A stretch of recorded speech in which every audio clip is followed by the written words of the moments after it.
Goodness T വിയുടെ പ്രിയ പ്രേക്ഷകരെ, ബൈബിളിലൂടെ ഒരു തീർത്ഥാടനമെന്ന ബൈബിൾ പഠന പരമ്പരയുടെ ഈ എപ്പിസോഡിലേക്ക് നിങ്ങൾക്കെല്ലാവർക്കും ഹൃദ്യമായ സ്വാഗതം.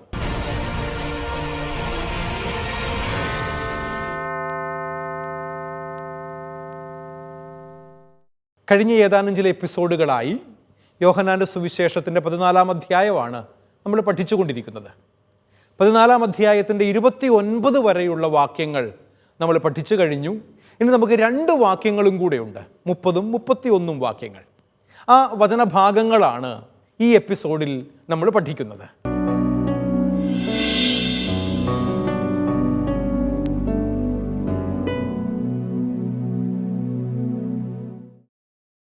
യോഹന്നാൻ്റെ സുവിശേഷം 14-ാം അധ്യായത്തിൻ്റെ 30-ാമത്തെ വാക്യം പഠിക്കാൻ ഒരുക്കമായി നമുക്ക് ആ വചനമൊന്ന് വായിച്ചു കേൾക്കാം.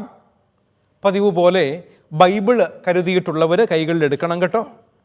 യോഹന്നാൻ്റെ സുവിശേഷം എടുത്ത് അതിൽ 14-ാം അധ്യായത്തിൻ്റെ 30-ാമത്തെ വാക്യം എല്ലാവരും ശ്രദ്ധിച്ചു വായിക്കുക. നിങ്ങളോട് ഇനിയും ഞാൻ അധികം സംസാരിക്കുകയില്ല, കാരണം ഈ ലോകത്തിൻ്റെ അധികാരി വരുന്നു, എങ്കിലും അവന് എൻ്റെ മേൽ ഒരധികാരവുമില്ല. നമ്മുടെ കർത്താവായ മിശിഹായ്ക്ക് സ്തുതി. സഹോദരങ്ങളെ, യോഹന്നാൻ 14-ാം അധ്യായത്തിൻ്റെ 30-ാമത്തെ വാക്യത്തിൽ പറയുന്ന കാര്യങ്ങൾക്ക് ഞാനൊരു തലവാചകം, ഒരു ഹെഡിങ് കൊടുത്തിട്ടുണ്ട്. നിങ്ങൾക്ക് സ്ക്രീനിൽ ആ ഹെഡിങ് വ്യക്തമായി കാണാൻ സാധിക്കുന്നുണ്ട് എന്നാണ് ഞാൻ കരുതുന്നത്. തലവാചകം ഇങ്ങനെയാണ്: തിന്മയുടെ ശക്തിയുടെ മേലുള്ള വിജയം. ഈ ഒരു വാക്യത്തിന് കൊടുത്തിരിക്കുന്ന തലവാചകമാണ്. ബൈബിളിൽ നിങ്ങൾക്ക് ഇങ്ങനൊരു തലവാചകം കാണാൻ പറ്റിയല്ലോ കേട്ടോ. ഈ വചനഭാഗം വ്യാഖ്യാനിക്കുന്നത് കൊണ്ട് മാത്രം ഇതിന് ഞാൻ കൊടുത്ത ഒരു തലവാചകമാണ്. തിന്മയുടെ ശക്തിയുടെ മേലുള്ള വിജയമാണ് യോഹന്നാൻ 14-ാം അധ്യായത്തിൻ്റെ 30-ാം തിരുവചനത്തിലൂടെ നമ്മളെ ഓർമ്മപ്പെടുത്തുന്നത്. നമ്മളെല്ലാവരും ആഗ്രഹിക്കുന്നത് ഇതല്ലേ? തിന്മയുടെ ശക്തിയുടെ മേൽ വിജയം വരിക്കണമെന്ന് ആഗ്രഹിക്കാത്ത ആരാ ഉള്ളേ? എത്രമാത്രം മോശക്കാരനാണ് എന്ന് നമ്മൾ ചിന്തിക്കുന്ന ആളുപോലും എങ്ങനെയെങ്കിലും ഈ തിന്മയെ അതിജീവിക്കണമെന്നുള്ള ആഗ്രഹമുള്ളവരാ. പക്ഷെ പലപ്പോഴും അതിന് സാധിക്കുന്നില്ല എന്നുള്ളതാണ്. അതിന് കാരണങ്ങൾ പലതുണ്ടായേക്കാം. അതുകൊണ്ട് തന്നെയും ഞാനും നിങ്ങളുമൊക്കെ തിന്മയുടെ ശക്തിയുടെ മേൽ വിജയം വരിക്കാൻ വേണ്ടി ആഗ്രഹിക്കുന്നവർക്കായി കർത്താവ് നൽകുന്ന സന്ദേശമാണ് യോഹന്നാൻ്റെ സുവിശേഷം 14-ാം അധ്യായം 30-ാം വാക്യം. ഈ വചനം പറയുകയാണ്, ഈശോ തൻ്റെ മരണത്തെക്കുറിച്ച് വ്യക്തമായി പറയുന്ന ഒരു ഭാഗമാണിത്. അവിടുത്തെ മരണം ദൈവത്തിൻ്റെ രക്ഷാകര പദ്ധതിയുടെ ഭാഗമാണെങ്കിലും അത് തിന്മയുടെ ശക്തിയുടെ താൽക്കാലികമായ വിജയമായി ഒരു പക്ഷേ നമുക്ക് കാണാനായിട്ട് സാധിക്കും. എന്തുകൊണ്ടാണ് രക്ഷകനായ ദൈവപുത്രൻ മരിച്ചത്? ഒരു പരിധിവരെ ഒരു temporary victory of the evil power എന്ന് വേണമെങ്കിൽ നമുക്ക് വിളിക്കാം, അല്ലേ? എന്ന് പറഞ്ഞാൽ കർത്താവിന് രക്ഷാകര പദ്ധതിയുടെ ഭാഗം, ദൈവികമായ രക്ഷാകര പദ്ധതിയുടെ ഭാഗമായി കർത്താവിൻ്റെ മരണം സംഭവിച്ചു എങ്കിലും അത് ഭാഗികമായി തിന്മയുടെ ശക്തിയുടെ വിജയമായി കണക്കാക്കുന്നുണ്ട്. ഈശോയുടെ പീഡാനുഭവത്തിൻ്റെ പിന്നിൽ പ്രവർത്തിച്ച യൂദാസിൻ്റെ ഒറ്റിക്കൊടുക്കൽ, യഹൂദ പ്രമാണികളാലുള്ള ബന്ധിക്കപ്പെടൽ, യഹൂദ പുരോഹിതരുടെ കള്ളസാക്ഷ്യം, പീലാത്തോസിൻ്റെ വിധി പ്രസ്താവന, പടയാളികളാലുള്ള ക്രൂശിക്കപ്പെടൽ തുടങ്ങിയവയെല്ലാം തിന്മയുടെ ശക്തമായ അല്ലെങ്കിൽ തിന്മയുടെ ശക്തിയുടെ പ്രവർത്തനങ്ങളായി എണ്ണപ്പെടാവുന്നവയാണ്, കണക്കാക്കപ്പെടാവുന്നവയാണ്, അല്ലേ? ചിലപ്പോഴെങ്കിലുമൊക്കെ നമ്മളും പറയാറുണ്ട്, ദുഷ്ടനെ ദൈവം പന പോലെ വളർത്തുന്നു. എന്താച്ചാ, ഞാൻ നന്മ ചെയ്തിട്ടും നല്ല കാര്യങ്ങൾ ചെയ്തിട്ടും നല്ലത് മാത്രം പ്രവർത്തിച്ചിട്ടും പള്ളിയിൽ പോയിട്ടും കുർബാനയിൽ കൂടിയിട്ടും കുമ്പസാരിച്ചിട്ടും ധ്യാനത്തിൽ പങ്കെടുത്തിട്ടും എന്താ എനിക്കിങ്ങനെ? എന്നാൽ അവരെ നോക്കിക്കേ, ഇതൊന്നും ചെയ്യുന്നില്ല, എന്നിട്ടും വലിയ കുഴപ്പമൊന്നുമില്ല. പലപ്പോഴും നമ്മൾ അസ്വസ്ഥപ്പെടുന്നതിൻ്റെ ഒരു കാരണം അതാ. സഹോദരങ്ങളെ, തിന്മയ്ക്ക് ഒരു ചെറിയ വിജയം ചിലപ്പോഴെങ്കിലുമൊക്കെ ഉണ്ടാകും. ഭാഗികമായ ടെമ്പററി ആയിട്ടുള്ളൊരു വിജയം മാത്രമാണ് എന്ന് നീ മനസ്സിലാക്കണം. നൈമിഷികമായ വിജയങ്ങളുടെ പുറകെയാണ് അപ്രകാരമുള്ള മനുഷ്യർ സഞ്ചരിക്കുന്നത്. നമുക്ക് ആവശ്യമുള്ളത് നൈമിഷികമായ വിജയമല്ല, മറിച്ച് നിലനിൽക്കുന്ന ജീവിത വിജയമാണ് നമുക്ക് ആവശ്യം, അല്ലേ?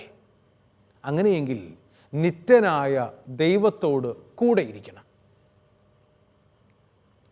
ഞാൻ ഓർക്കുന്നുണ്ടേ, ഞങ്ങളുടെ ഒരു ധ്യാന കേന്ദ്രത്തിൽ ഞാൻ ശുശ്രൂഷ ചെയ്തുകൊണ്ടിരുന്നൊരു സമയത്ത് താമസിച്ചുള്ള റെസിഡൻഷ്യൽ ധ്യാനം നടന്നുകൊണ്ടിരിക്കുക. ഏകദേശം 11-12 വയസ്സ് പ്രായമുള്ള ഒരു കുട്ടി അവൻ്റെ മാതാപിതാക്കളുടെ കൂടെ ധ്യാനിക്കാൻ വേണ്ടി വന്നിട്ടുണ്ട്. പൊതുജനങ്ങൾക്ക് വേണ്ടിയുള്ള ആന്തരിക സൗഖ്യ ധ്യാനമാണ്. ധ്യാനത്തിൻ്റെ ഇടയിൽ ഒരു ദിവസം നമുക്ക് ഉപവാസ ദിവസമാണ്. ദിവസം മുഴുവൻ ഉപവസിക്കുന്നൊന്നുമില്ല. ധ്യാന കേന്ദ്രത്തിൽ ഞങ്ങൾ ഉച്ചയ്ക്ക് ഒരു നേരം ലഞ്ച് ഉപേക്ഷിച്ച് കൊണ്ടുള്ള ഉപവാസമാണ്.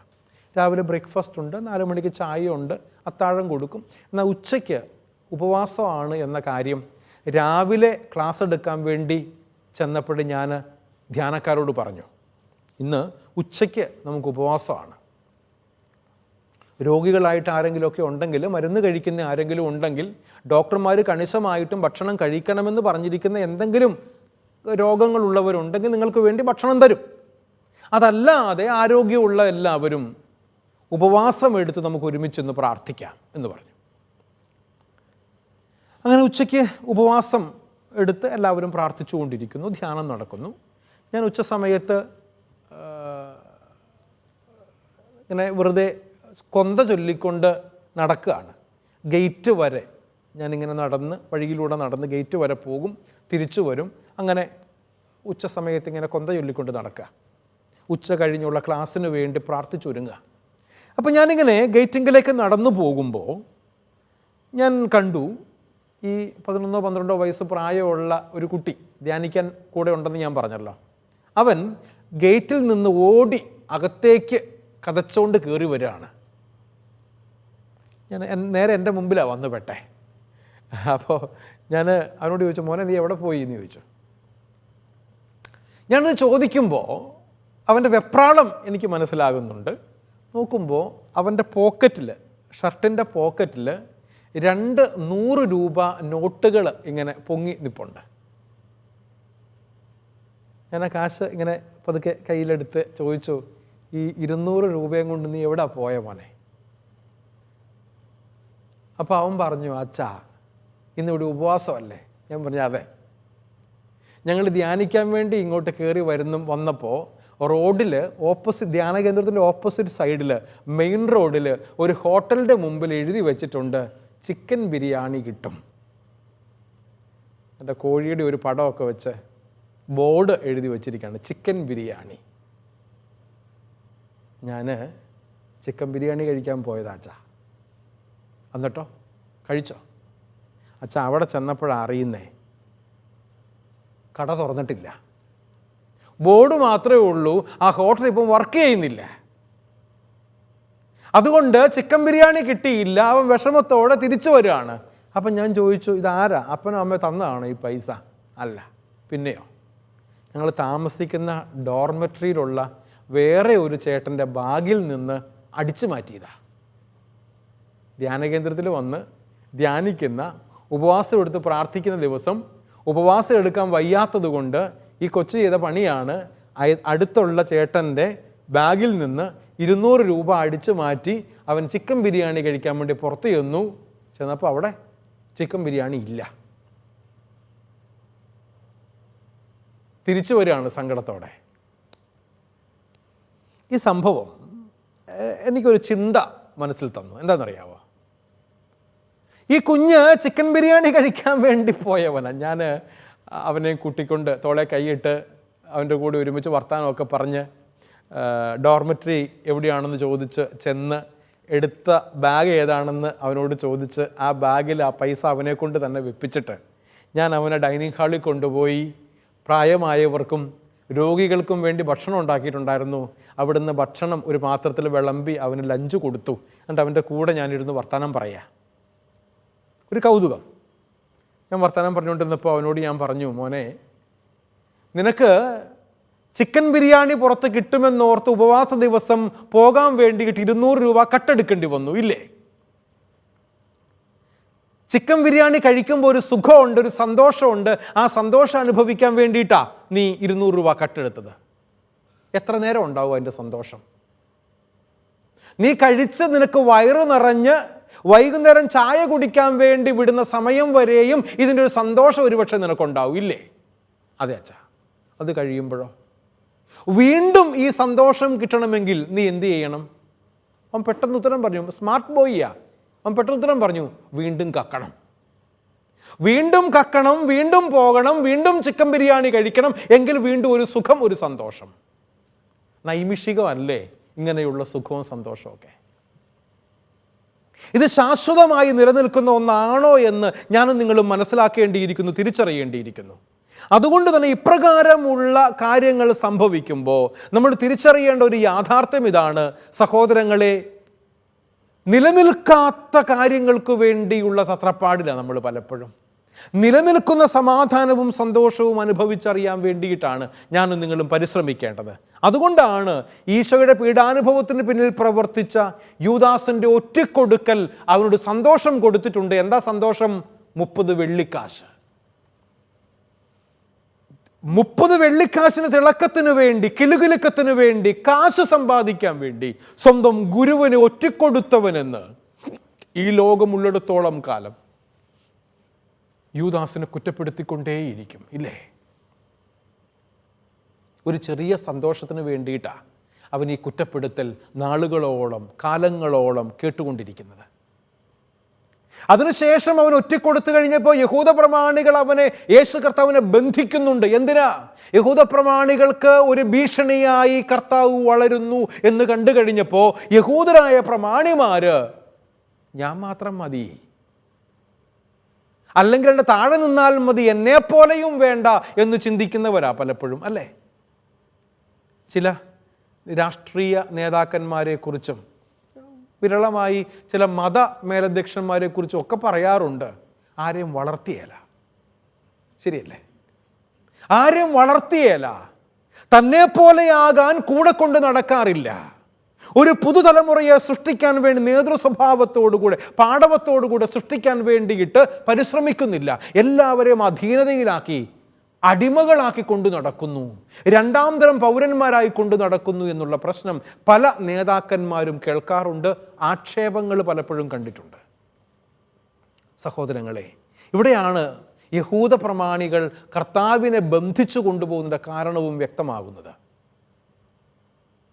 തങ്ങൾക്ക് ഭീഷണിയാകുന്ന ആരും വളരേണ്ട എന്ന് കാണുമ്പോൾ വെട്ടിമാറ്റിക്കളയാണ്. കുരിശുമരണത്തിന് അവനെ വിട്ടുകൊടുക്കുകയാണ്. യഹൂദ പ്രമാണിമാർ കള്ളസാക്ഷ്യം പറയുന്നതിൻ്റെ കാരണം എന്താ? ഒരു കാരണവശാലും അവനിനി ജീവിക്കാൻ പാടില്ല, എങ്ങനെയെങ്കിലും അവനെ കൊല്ലണം എന്നുള്ള ദുഷ്ടലാക്കാണ് അതിന് പിന്നിലുള്ളത്. പീലാത്തോസ് കർത്താവിനെ കുരിശുമരണത്തിന് വിട്ടുകൊടുത്തുകൊണ്ട് വിധി പ്രസ്താവിക്കുന്നുണ്ട്. എന്താ കാരണം? പീലാത്തോസിനും കർത്താവ് ഭീഷണിയാണ് എന്ന് തോന്നി. താനാണ് ചക്രവർത്തി, രാജാവ് ഞാനാ, മറ്റൊരാൾ വേണ്ട. പടയാളികൾ കർത്താവിനെ ക്രൂശിക്കുമ്പോൾ അവരും കർത്താവിനെ അധിക്ഷേപിക്കുകയല്ലേ ചെയ്യുക. ഇവിടെയൊക്കെയും തിന്മയുടെ പ്രവർത്തനവും അവയുടെ താൽക്കാലികമായ ഒരു വിജയവും നമ്മൾ കാണുന്നുണ്ട്. സഹോദരങ്ങളെ, തിന്മയുടെ വിജയം താൽക്കാലികമാണ്. കർത്താവിൻ്റെ കാര്യത്തിൽ അത് കേവലം 3 ദിവസങ്ങൾ മാത്രം നീണ്ടു നിന്ന ഒരു വിജയമായിരുന്നു ഇല്ലേ? മരണത്തിൽ നിന്നും കർത്താവ് ഉത്ഥാനത്തിലേക്ക് പ്രവേശിച്ചത് 3-ാം ദിവസമാണ്. അതുകൊണ്ട് തന്നെയും ഈ തിന്മയുടെ താൽക്കാലികമായ വിജയത്തിൻ്റെ പുറകെ പോയി ആരും നമുക്ക് ലഭിക്കുന്ന ശാശ്വതമായ അനുഗ്രഹവും സമാധാനവും നന്മയും നഷ്ടപ്പെടുത്തി കളയരുത് എന്നുള്ളതാണ് എനിക്ക് നിങ്ങളോട് പറയാനുള്ളത്. താൽക്കാലിക ലാഭത്തിനു വേണ്ടി ദൈവത്തെ ഒറ്റിക്കൊടുക്കരുത്. നിത്യമായ നാശത്തിൽ പെട്ടുപോകും എന്ന് തിരിച്ചറിയുക. ശാശ്വതമായ സമാധാനവും സന്തോഷവും സ്വന്തമാക്കാൻ വേണ്ടി അധ്വാനിക്കുന്നവരാകണം ഞാനും നിങ്ങളും എന്നാണ് നമ്മളെ ഓർമ്മപ്പെടുത്തുന്നത്. അതുകൊണ്ടാണ് വചനം പറയുക, ഈ ലോകത്തിൻ്റെ അധികാരി വിധിക്കപ്പെടുകയാണ്. നമ്മൾ വചനത്തിൽ കാണുന്ന കാര്യമാണത്. ഈ ലോകത്തിൻ്റെ അധികാരി എന്നിവിടെ വിശേഷിപ്പിക്കപ്പെടുന്നത് തിന്മയുടെ ശക്തിയെ തന്നെയാണ്. ഈ ലോകത്തിൻ്റെ അധികാരി. നമ്മളാരും ഈ ലോകത്തിൻ്റെതായി ജീവിക്കാൻ വേണ്ടി വിളിക്കപ്പെട്ടവരല്ല എന്ന് തിരിച്ചറിയുക. ആബേൽ CMI അച്ഛൻ എഴുതിയ പഴയ കാനോന നമസ്കാര പുസ്തകത്തിൻ്റെ ശ്ലീഹാകാലം ബുധനാഴ്ച സായാഹ്ന ഗീതത്തിൽ ഏതാനും ചില വരികൾ ഇങ്ങനെയാണ്: ജലമൊടു തെല്ലും കലരാതെ ജലധിയിൽ നിന്നു വിരിഞ്ഞു വരും സുരഭില വെള്ളത്താമര പോൽ ശ്ലീഹന്മാരീ ഭുവനത്തിൻ വശ്യത കണ്ടുമയങ്ങാതെ ജിതമാനസരായി ജീവിപ്പൂ എന്ന് മനോഹരമായ കാവ്യാത്മകമായ വാക്കുകളാണത്. ജലമോട് തെല്ലും കലരാതെ ജലധിയിൽ നിന്നു വിരിഞ്ഞു വരും സുരഭില വെള്ളത്താമര പോൽ ശ്ലീഹന്മാരീ ഭുവനത്തിൻ വശ്യത കണ്ടുമയങ്ങാതെ ജിതമാനസരായി ജീവിപ്പൂ. ചിന്തിച്ച് നോക്കിയേ നിങ്ങൾ. താമരച്ചെടി വെള്ളത്തിൻ്റെ അടിയിലുള്ള ചെളിയിൽ വേരൂന്നിയാണ് വളരുന്നത്. പക്ഷേ അതിൻ്റെ ഇലകൾ വന്ന് ഒരു പൂമൊട്ട് താമരമൊട്ട് വിരിഞ്ഞു വന്നു കഴിയുമ്പോൾ ആ താമരപ്പൂവിൻ്റെ ഇതളുകൾക്കകത്ത് ചെളിയില്ല, വെള്ളമില്ല. മനോഹരമായി സൗരഭ്യം പടർത്തുന്ന ഒരു പൂവായി വിടർന്നു നിൽക്കുന്നു. അതുപോലെയാണ് ഏതൊരു ക്രിസ്തു ശിഷ്യനുമാകേണ്ടത്. ഈ ലോകത്തിലാണെങ്കിലും ലോകത്തിൻ്റെതായി ജീവിക്കേണ്ടവരല്ല, ലോകത്തിൻ്റെ പങ്കിലതകളിൽ പാപങ്ങളിൽ മുഴുകിക്കിടക്കേണ്ടവരല്ല എന്ന് നമ്മളെ ഓർമ്മപ്പെടുത്താണ്. ഇപ്രകാരം ക്രിസ്തു ശിഷ്യനായി ജീവിക്കാൻ വേണ്ടിയിട്ടുള്ള വിളിയാണ് ദൈവം നമുക്ക് നൽകിയിരിക്കുന്നത് എന്ന് തിരിച്ചറിയുക. ഒരു വിധത്തിൽ പറഞ്ഞാൽ ഈശോയുടെ പീഡാനുഭവം ഈ ലോകത്തിൻ്റെ അധികാരിയുടെ ആധിപത്യത്തിൻ്റെ പ്രകാശനമാണ് എന്ന് വേണമെങ്കിൽ നമുക്ക് പറയാൻ വേണ്ടി പറ്റും. ഈ ലോകം അന്ധകാര ശക്തികൾ താൽക്കാലികമായി നന്മയുടെ മേൽ വിജയം നേടുന്നുണ്ട് ഇവിടെ. എന്നാൽ ഈശോയുടെ ഉദ്ധാനം ഈ ലോകത്തിൻ്റെ അധികാരിക്ക് അവിടുത്തെ മേൽ യഥാർത്ഥ അധികാരമില്ല എന്നതിൻ്റെ വെളിപ്പെടുത്തലാണ്, അടയാളപ്പെടുത്തലാണ്. അല്ലേ? മരണമേ നിന്റെ ദംശനം എവിടെ എന്ന് ചോദിച്ച് ഈ മരണം കൊണ്ട് അവസാനിക്കാനുള്ളതല്ല ക്രിസ്തുവിൻ്റെ ജീവിതവും ക്രിസ്തുവിൽ വിശ്വസിക്കുന്നവരുടെ ജീവിതവും എന്ന് നമ്മളെ ഓർമ്മപ്പെടുത്താണ്. അതുകൊണ്ട് തന്നെയും ദുഃഖവെള്ളിയിൽ അവസാനിക്കുന്ന ജീവിതങ്ങളല്ല ക്രിസ്തുവിൽ വിശ്വസിക്കുന്നവരുടെ ജീവിതങ്ങൾ, മറിച്ച് ഉയിർപ്പു ഞായറിൽ ചെന്ന് അവസാനിക്കാനുള്ളതാണ്. ഉയിർപ്പിൻ്റെ പ്രത്യാശയിലേക്കും സന്തോഷത്തിലേക്കും വിടരാനും ഉണരാനുമുള്ളതാണ് എന്ന് തിരിച്ചറിയുക. ഇതാണ് സഹോദരങ്ങളെ ക്രിസ്തീയ ജീവിതത്തിൻ്റെ അടിസ്ഥാനമെന്ന് പറയുക.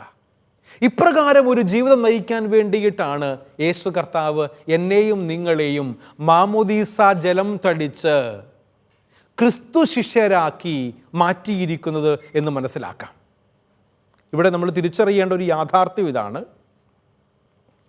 പാപത്തെയും മരണത്തെയും അവയുടെ പിന്നിൽ പ്രവർത്തിച്ച തിന്മയുടെ ശക്തിയെയും അതിജീവിച്ചവനാണ് ഈശോ. ഇത് ഈശോയ്ക്ക് വേണ്ടി മാത്രമുള്ളതല്ല.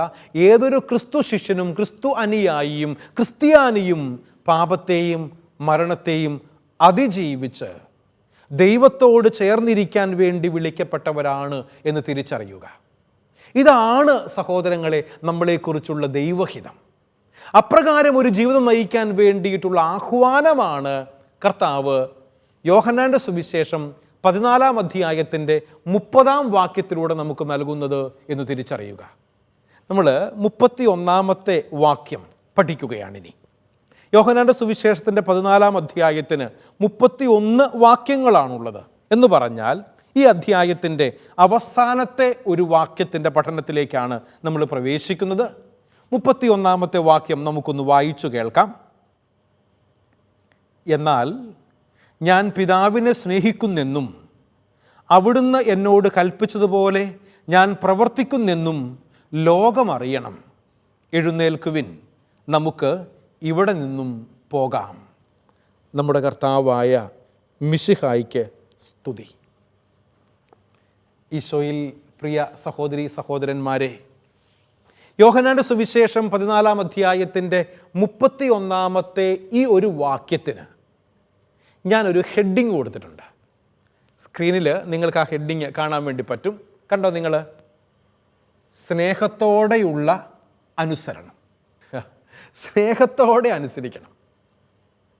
ആവശ്യപ്പെട്ടതുകൊണ്ടല്ല, വിധിക്കപ്പെട്ടതുകൊണ്ടല്ല, നിർബന്ധിക്കപ്പെട്ടതുകൊണ്ടല്ല, മറിച്ച് അനുസരിക്കേണ്ടത് എങ്ങനെയാണ്?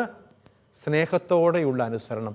ജോയ്ഫുൾ ഒബീഡിയൻസ്, അല്ലെ ലവിങ് ഒബീഡിയൻസ് എന്നൊക്കെ നമുക്കിതിനെ വിളിക്കാൻ വേണ്ടി പറ്റും. ഈശോയുടെ മരണം ഒരു വെളിപ്പെടുത്തലായിരുന്നു. പിതാവിനോടുള്ള അവിടുത്തെ സ്നേഹത്തിൻ്റെയും സ്നേഹത്തിൽ നിന്നും ഉരുത്തിരിയുന്ന അനുസരണത്തിൻ്റെയും വെളിപ്പെടുത്തലായിരുന്നു കർത്താവിൻ്റെ ക്രൂശീകരണം. ചിന്തിച്ചു നോക്കിയേ, കർത്താവിന് ദൈവത്തോടുള്ള സ്നേഹമാണ് അവൻ്റെ ക്രൂശിക്കലിൽ വെളിപ്പെട്ടത്. ഗത്സമൻ തോട്ടത്തിൽ കർത്താവ് നിലവിളിച്ച് പ്രാർത്ഥിക്കുന്നില്ലേ, പിതാവേ കഴിയുമെങ്കിൽ ഈ പാനപാത്രം എന്നെ കടന്നു പോകട്ടെ എന്ന് പറഞ്ഞാൽ മരിക്കാൻ എനിക്ക് ബുദ്ധിമുട്ടുണ്ടെന്ന മനുഷ്യപുത്രനായ യേശു കർത്താവ് ദൈവപിതാവിൻ്റെ സന്നിധിയിൽ നിലവിളിച്ച് പ്രാർത്ഥിച്ചത്. രക്തം, വിയർപ്പ് രക്തമായി വന്നു എന്നാണ് പറയണേ. അത്രമാത്രം വേദന അവൻ അനുഭവിച്ചു. മരണത്തെ മുന്നിൽ കാണുന്ന ഒരു വ്യക്തിയുടെ വേദനയാണത്. എന്നാൽ തൊട്ടടുത്ത സെക്കൻഡിൽ തന്നെ അടുത്ത വാചകം ഈശോ ദൈവപുത്രനാണ് എന്ന തിരിച്ചറിവിൽ നിന്നും പറയാണ്, എന്നാൽ എൻ്റെ ഇഷ്ടമല്ല പിതാവേ, അങ്ങയുടെ ഇഷ്ടം നിറവേറട്ടെ. ദൈവപിതാവിൻ്റെ ഇഷ്ടത്തിന് വേണ്ടി തന്നെ വിട്ടുകൊടുക്കുന്ന പുത്രനായ ഈശോ ഗത്സമൻ തോട്ടത്തിൽ നിന്ന് നേരെ കാൽവരി കുരിശിലേക്കാണ് നടന്നു കയറുന്നത്, അല്ലേ? അപ്പോൾ നമ്മൾ മനസ്സിലാക്കേണ്ട കാര്യം ഇതാണ്, യേശു കർത്താവിൻ്റെ ക്രൂശുമരണം വെളിപ്പെടുത്തുന്നത് ലോകത്തിൻ്റെ രക്ഷയുടെ നിദാനമാണ്, അടയാളമാണ്. കാരണം പിതാവിനോടുള്ള സ്നേഹത്തിൻ്റെയും അനുസരണത്തിൻ്റെയും പരിണിത ഫലമായിരുന്നു കർത്താവിൻ്റെ കുരിശുമരണം. നമ്മുടെ ജീവിതങ്ങളിൽ ഇപ്രകാരമുള്ള അനുസരണം ആവശ്യപ്പെടുന്ന കാര്യങ്ങളുണ്ട്. അത് സ്നേഹത്തോടുകൂടി അനുസരിക്കാൻ നീ തയ്യാറാകുമ്പോൾ അവ രക്ഷാകരമായി തീരും എന്ന് തിരിച്ചറിയുക. സഹനങ്ങളെ രക്ഷാകരമാക്കി തീർക്കണം. സാൽവിഫിക് സഫറിങ് എന്ന് വേണമെങ്കിൽ പറയാം. ജോബിൻ്റെ പുസ്തകം നമ്മുടെ മുമ്പിൽ വരച്ചു വെക്കുന്ന ചിത്രം മറ്റൊന്നല്ലല്ലോ. വിശുദ്ധ അൽഫോൻസാമയുടെ ജീവിതം നമ്മുടെ മുൻപിൽ വെക്കുന്ന വെല്ലുവിളിയും മറ്റൊന്നല്ലല്ലോ. സഹനത്തെ സന്തോഷത്തോടുകൂടെ സ്വീകരിക്കാൻ വേണ്ടി പറ്റുക. ബുദ്ധിമുട്ടുകളും പ്രയാസങ്ങളും ഉണ്ടാകുമ്പോഴും ഇപ്രകാരം തന്നെയും നമുക്ക് സാധിക്കണം. പാപത്തിൻ്റെ പിടിയിലമർന്ന മനുഷ്യകുലത്തിന് രക്ഷയുടെ മാർഗം തെളിച്ചത് ഈ വെളിപ്പെടുത്തലാണ് എന്ന് നമുക്ക് തിരിച്ചറിയാൻ വേണ്ടി സാധിക്കട്ടെ. പാപത്തിൻ്റെ പിടിയിലമർന്ന മനുഷ്യർക്ക് രക്ഷയുടെ മാർഗം തെളിച്ചത് കർത്താവിൻ്റെ കുരിശുമരണമാണ് എന്ന ബോധ്യം. മനുഷ്യ രക്ഷയ്ക്കായി മിശിഹ അർപ്പിച്ച ബലി ദൈവത്തിന് സ്വീകാര്യമായ ബലിയാണെന്നും ദൈവസ്നേഹത്തിൽ നിന്നും ഉരുത്തിരിഞ്ഞ അവിടുത്തെ അനുസരണാ ജീവിതമായിരുന്നു ആ ബലിയുടെ അടിസ്ഥാനമെന്നും സഹോദരങ്ങളെ നമുക്കെല്ലാവർക്കും അറിയാമല്ലോ. സ്നേഹം ചോദ്യം ചെയ്യാതെയുള്ളതാകണം. ചോദ്യം ചെയ്യലുകൾക്കല്ല പ്രസക്തി. വോളണ്ടറി ഒബീഡിയൻസ് എന്ന് പറയാറുണ്ട്. ഞാൻ ഓപ്റ്റ് ചെയ്യാണ്. ഞാൻ ഒരു സന്യാസിയായി വിൻസെൻഷ്യൻ സഭയിൽ വ്രതം ചെയ്തപ്പോൾ അനുസരണം വാഗ്ദാനം ചെയ്തിട്ടുണ്ട് ദൈവത്തിൻ്റെ സന്നിധിയിൽ. ഏതൊരു പുരോഹിതനും സന്യസ്തരും, അത് സിസ്റ്റേഴ്സ് ആവട്ടെ അച്ഛന്മാരാകട്ടെ, അനുസരണം വാഗ്ദാനം ചെയ്തുകൊണ്ടാണ് ഈ ജീവിതത്തിലേക്ക് പ്രവേശിക്കുന്നത്. അനുസരണം വാഗ്ദാനം ചെയ്തിട്ട് എപ്പോഴെങ്കിലും അനുസരിക്കാതിരുന്നാൽ